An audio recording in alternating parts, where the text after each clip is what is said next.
Dracula by Bram Stoker. Chapter 16. Dr. Seward's Diary. Continued. It was just a quarter before 12 o'clock when we got into the churchyard over the low wall. The night was dark, with occasional gleams of moonlight between the rents of the heavy clouds that scudded across the sky. We all kept somehow close together, with Van Helsing slightly in front as he led the way. When we had come close to the tomb, I looked well at Arthur, for I feared the proximity to a place laden with so sorrowful a memory would upset him. But he bore himself well. I took it that the very mystery of the proceeding was in some way a counteract to his grief. The professor unlocked the door, and seeing a natural hesitation amongst us for various reasons, solved the difficulty by entering first himself. The rest of us followed, and he closed the door. He then lit a dark lantern and pointed it to the coffin. Arthur stepped forward hesitatingly. Van Helsing said to me, "You were here with me yesterday. Was the body of Miss Lucy in that coffin?" It was. The professor turned to the rest, saying, "You hear? And yet there is no one who does not believe with me." He took his screwdriver and again took off the lid of the coffin. Arthur looked on, very pale but silent. When the lid was removed, he stepped forward. He evidently did not know that there was a leaden coffin, or at any rate, had not thought of it. When he saw the rent in the lead, the blood rushed to his face for an instant, but as quickly fell away again, so that he remained a ghastly whiteness. He was still silent. Van Helsing forced back the leaden flange, and we all looked in and recoiled. The coffin was empty. For several minutes no one spoke a word. The silence was broken by Quincy Morris. "Professor, I answered for you. Your word is all I want. I wouldn't ask such a thing ordinarily. I wouldn't so dishonor you as to imply a doubt. But this is a mystery that goes beyond any honor or dishonor. Is this your doing?" "I swear to you by all I hold sacred that I have not removed nor touched her. What happened was this. 2 nights ago my friend Seward and I came here, with good purpose, believe me. I opened that coffin, which was then sealed up, and we found it, as now, empty. We then waited, and saw something white come through the trees. The next day we came in here in daytime, and she lay there. Did she not, friend John?" "Yes." "That night we were just in time. One more so small child was missing, and we find it, thank God, unharmed amongst the graves. Yesterday I came here before sundown, for at sundown the undead can move. I waited here all night till the sun rose, but saw nothing. It was most probable that it was because I had laid over the clamps of the doors garlic, which the undead cannot bear, and other things which they shun. Last night there was no exodus, so tonight before the sundown I took away my garlic and other things. So it is we find this coffin empty.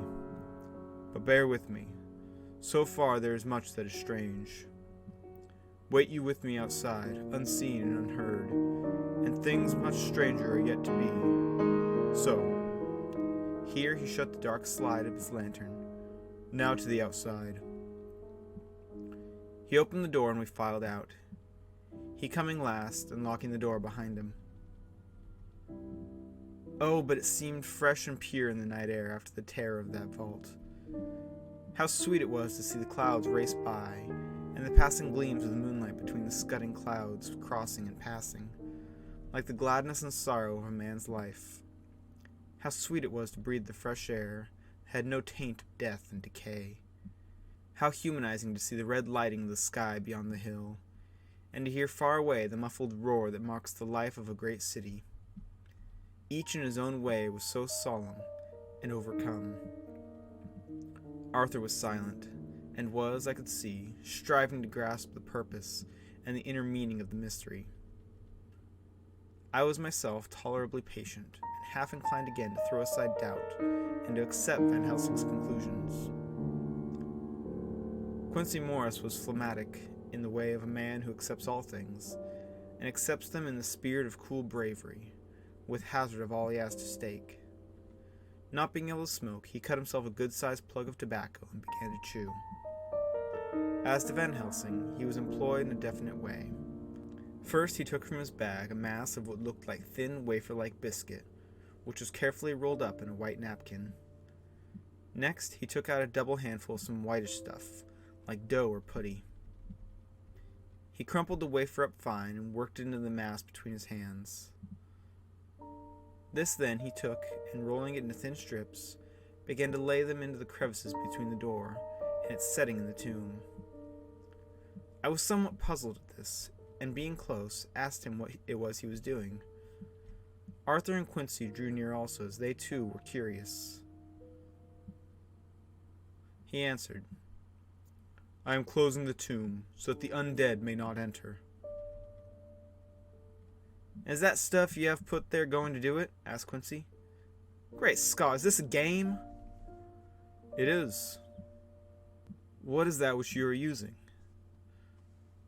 This time the question was by Arthur.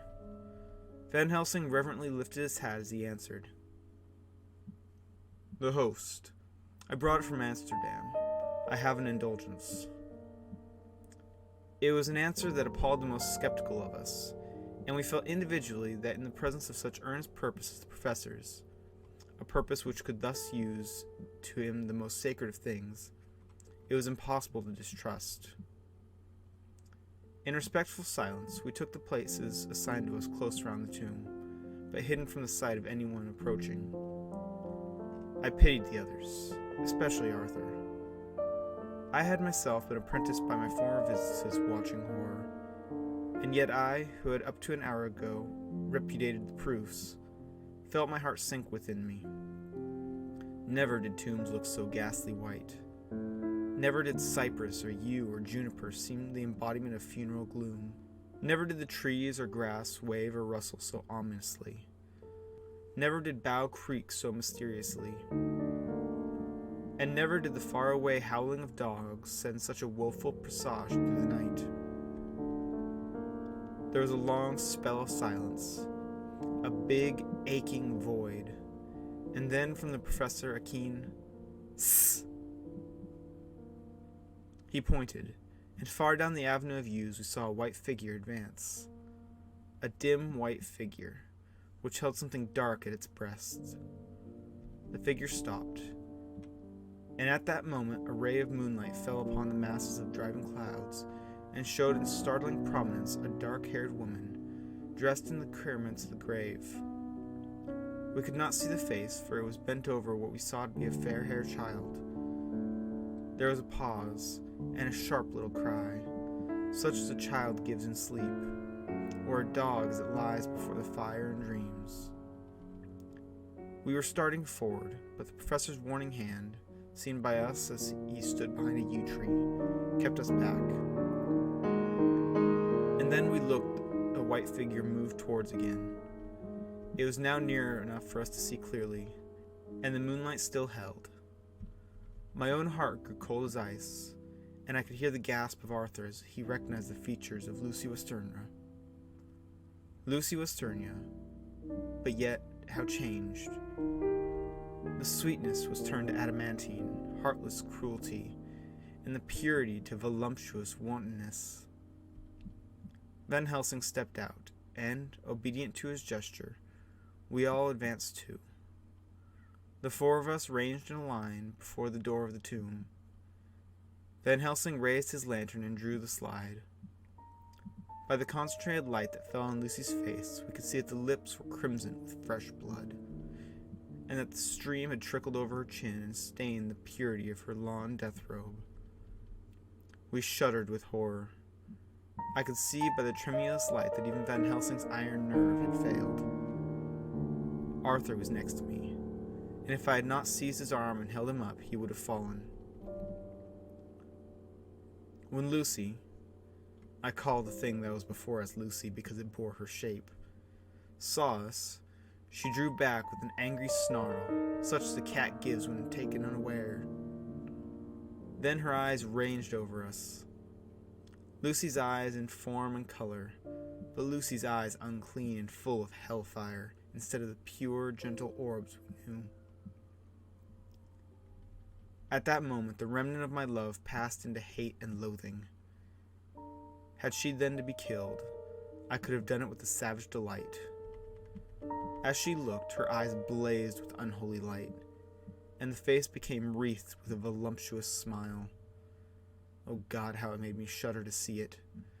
With a careless motion, she flung to the ground, callous as a devil, the child that up till now she had clutched strenuously to her breast, growling over it as a dog growls over a bone.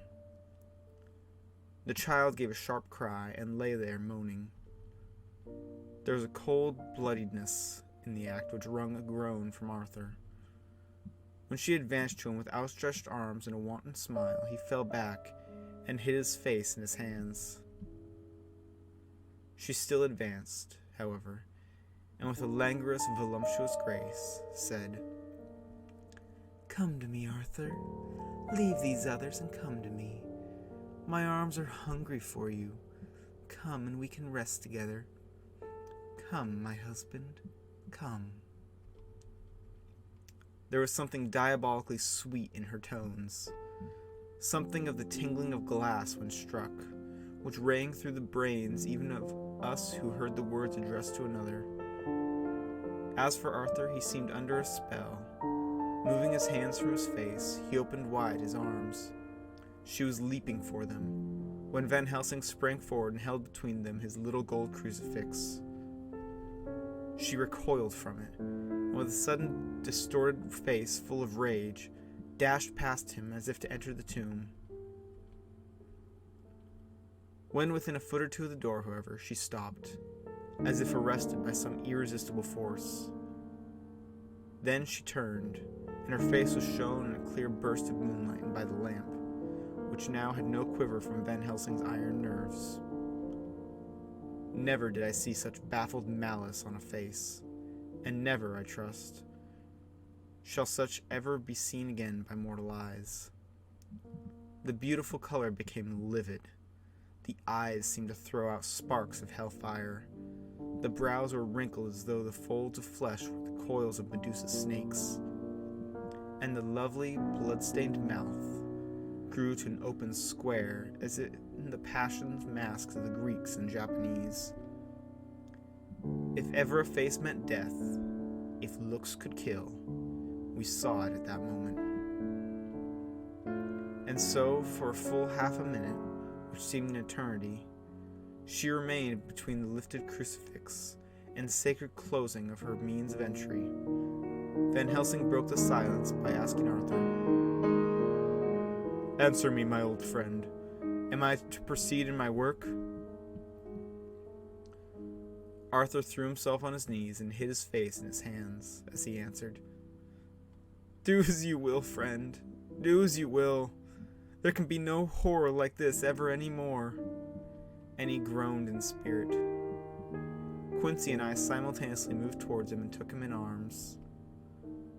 We could hear the click of the closing of the lantern as Van Helsing held it down. Coming close to the tomb, he began to remove the chinks, some of the sacred emblem which he had placed there. We all looked on in horrified amazement as we saw, when he stood back, the woman with a corporeal body as real at that moment as our own, pass in through the interstice where scarce a knife blade could have gone. We all felt a glad sense of relief when we saw the professor calmly restoring the strings of putty to the edges of the door. When this was done, he lifted the child and said, "Come now, friends, we can do no more till tomorrow. There is a funeral at noon, so here we shall all come before long after that. The friends of the dead will all be gone by 2, and when the sexton lock the gate we shall remain. Then there is more to do, but not like this of tonight. As for this little one, he is not much harm, and by tomorrow night he shall be well. We shall leave him where the police will find him, as on the other night, and then to home." Coming close to Arthur, he said, "My friend Arthur, you have had a sore trial, But after, when you look back, you will see how it was necessary. You are now in the bitter waters, my child. By this time tomorrow you will, please God, have passed them, and have drunk of the sweet waters. So do not mourn overmuch. Till then I shall not ask you to forgive me. Arthur and Quincy came home with me, and we tried to cheer each other all on the way. We had left the child in safety and were tired, so we all slept with more or less reality of sleep. September 29th, night. A little before 12 o'clock, we three, Arthur, Quincy Morris, and myself, called for the professor. It was odd to notice that by common consent we'd all put on black clothes. Of course Arthur wore black, for he was in deep mourning, but the rest of us wore it by instinct. We got to the churchyard by 1:30 and strolled about, keeping out of official observation, so that when the gravediggers had completed their task, and the sexton, under the belief that everyone had gone, had locked the gate, we had the place all to ourselves. Van Helsing, instead of his little black bag, had with him a long leather one, something like a cricketing bag, but it was manifestly of fair weight. When we were alone and had heard the last of the footsteps die out up the road, we silently, and as if by ordered intention, followed the professor to the tomb. He unlocked the door and we entered, closing it behind us. We took from his bag the lantern, which he lit, and also 2 wax candles, which when lighted, he stuck, by melting their own ends, on other coffins, so that they might give light sufficient to work by. When he again lifted the lid off of Lucy's coffin, we all looked, Arthur trembling like an aspen, and saw that the body lay there all in its death beauty. But there was no love in my own heart, nothing but loathing for the foul thing which had taken Lucy's shape without her soul. I could see even Arthur's face grow hard as he looked. Presently he said to Van Helsing, "Is this really Lucy's body, or only a demon in her shape?" "It is her body, and yet not it. But wait a while, and you all see her as she was and is." She seemed like a nightmare of Lucy as she lay there. The pointed teeth, the blood-stained voluptuous mouth, which made one shudder to see, the whole carnal and unspiritual appearance seemed like a devilish mockery of Lucy's sweet purity. Van Helsing, with his usual methodicalness, began taking the various contents from his bag and placing them ready for use. First he took out a soldering iron and some plumbing solder, and then a small oil lamp which gave out, when lit in a corner of the tomb, gas which burned at the fierce heat with a blue flame. Then his operating knives, which he placed to hand, and last a round wooden stake, some 2.5 or 3 inches thick and about 3 feet long. One end of it was hardened by charring in the fire, and was sharpened to a fine point. With this stake came a heavy hammer, such as in households is used for the coal cellar for breaking the lumps. To me, a doctor's preparations for work of any kind are stimulating and bracing, but the effect of these things on both Arthur and Quincy was to cause them a sort of consternation. They both, however, kept their courage and remained silent and quiet. When all was ready, Van Helsing said, "Before we do anything, let me tell you this. It is out of the lore and experience of the ancients, and all those who have studied the powers of the undead, when they come such, there comes with change the curse of immortality. They cannot die, but must go on age after age, adding new victims and multiplying the evils of the world. For all that die from their preying of the undead become themselves undead, and prey on their kind. And so the circle goes on, ever widening, like as the ripples from stone thrown in the water. Friend Arthur, if you had met that kiss which you know of before poor Lucy died, or again last night when you opened your arms to her, You would in time, when you had died, have become Nosferatu, as they call it in Eastern Europe, and would all the time make more of those undeads that have to fill us with horror. The career of this so unhappy dear lady is but just begun. Those children whose blood she sucked are not as yet so much the worse, but if she live on, undead, more and more they lose their blood, and by her power over them they come to her, and so she draw their blood with that wicked mouth. But if she die in truth, then all cease. The tiny wounds of the throats disappear, and they go back to their plays, unknowing ever what has been.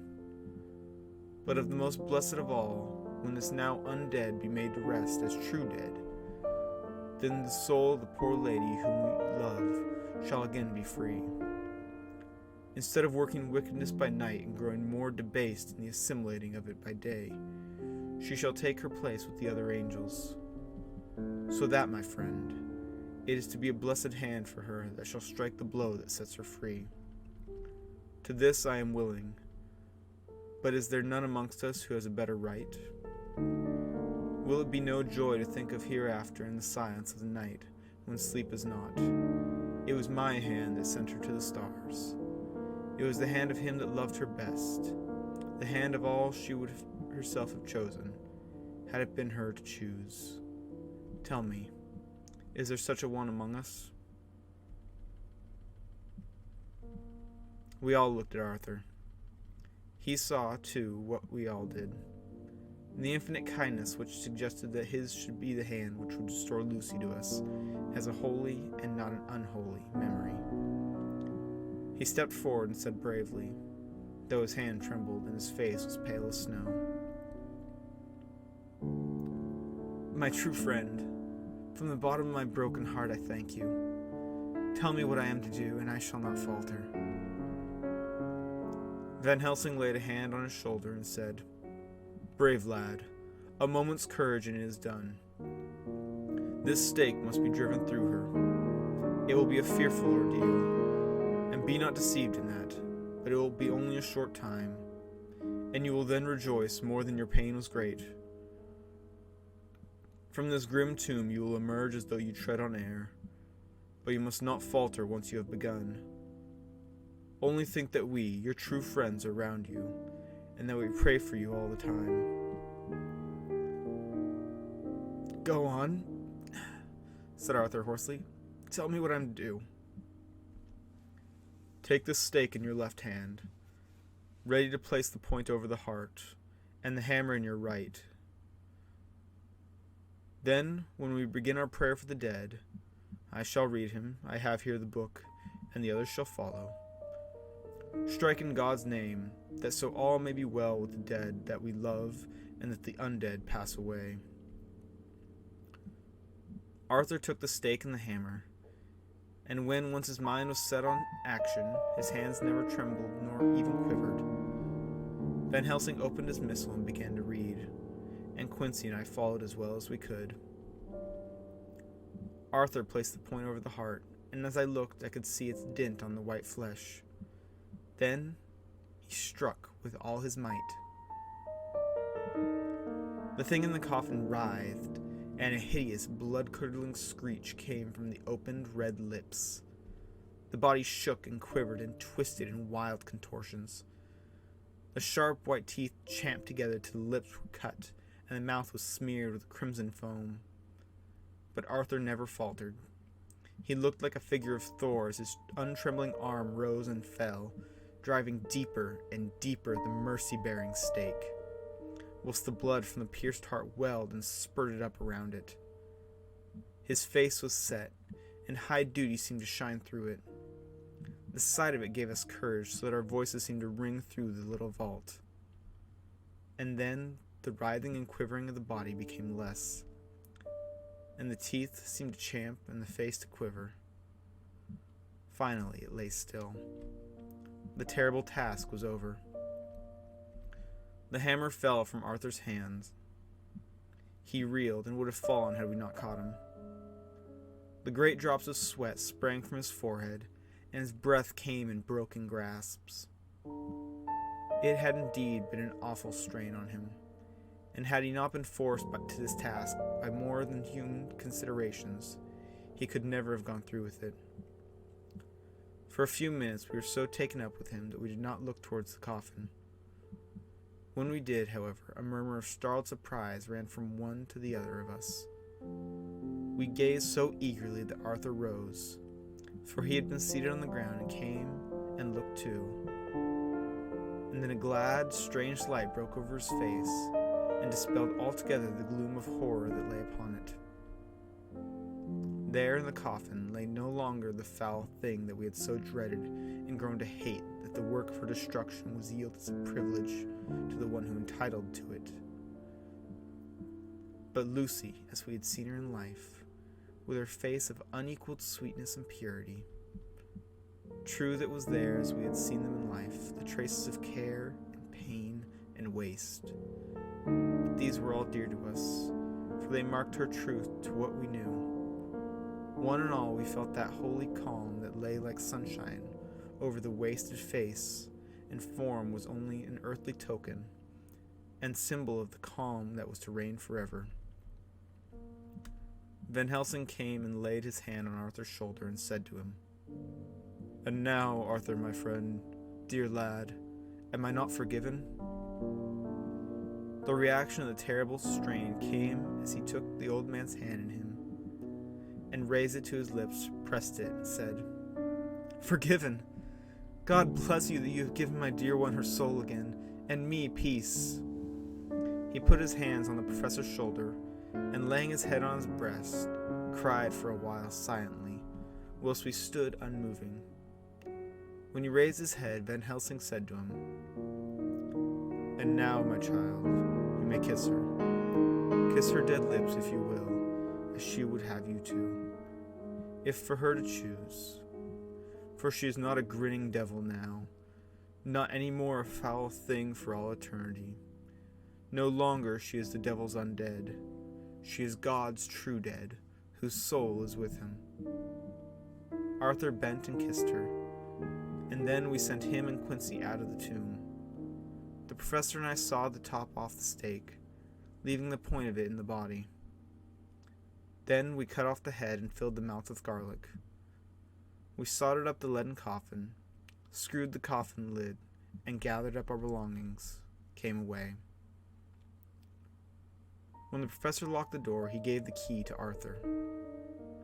Outside, the air was sweet, the sun shone and the birds sang, and it seemed as if all nature were tuned to a perfect pitch. There was gladness and mirth and peace everywhere, for we were at rest ourselves on one account, and we were glad, though it was with a tempered joy. Before we moved away, Van Helsing said, "Now, my friends, one step of our work is done, one the most harrowing to ourselves, but there remains a greater task, to find out the author of all this sorrow and to stamp him out. I have clues which we can follow, but it is a long task and a difficult, and there is danger in it and pain. Shall you not all help me? We have learned to believe, all of us, is it not so? And since so, do we not see our duty? Yes.